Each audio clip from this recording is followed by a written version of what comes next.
Straight to the Dili point. mga kaigsunang isyo ni Jude Bacalso, bida paspas po ni mga netizens, hasta ni mga higalang mga marites, da pa mahigalang mga composers, paspas ka nakakumpos og kanta.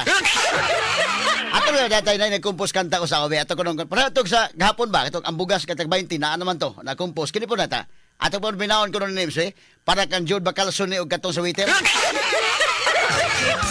Be, isugod. Isugod ko no. Ah, kane, be.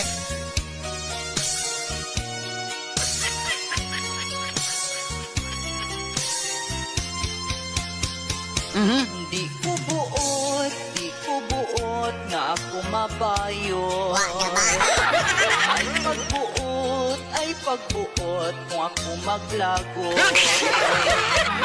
Ay akong gusto, tawgon ko ninyo ugmam.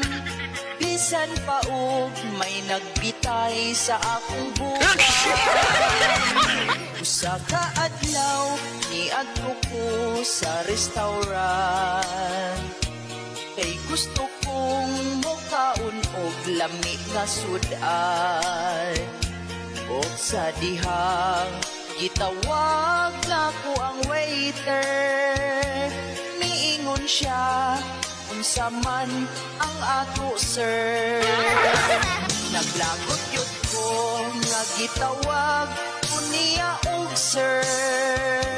Gipabawag na ko kadtong maong waiter. Ihatagan na ko siyag nindot na offer. Iyang hotdog ug ang itlog akong order.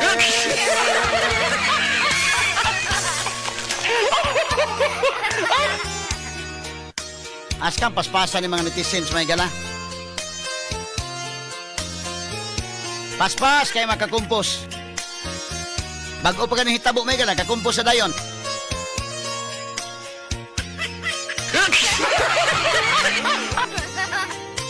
Tungod ni kasong Jude Bacalso.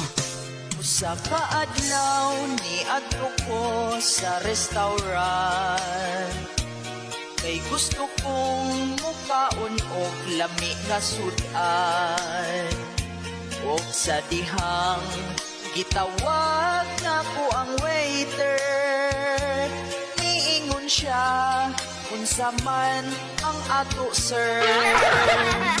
Naglagot yun ko, nagitawag ko niya og sir. Okay, murag ibalik naman ni names. Standby sa mahigala, naglagot gyud kuno siya ato padayon ng discussion ay kanto tao duman lamang sa pipila ka mga pahinumdom.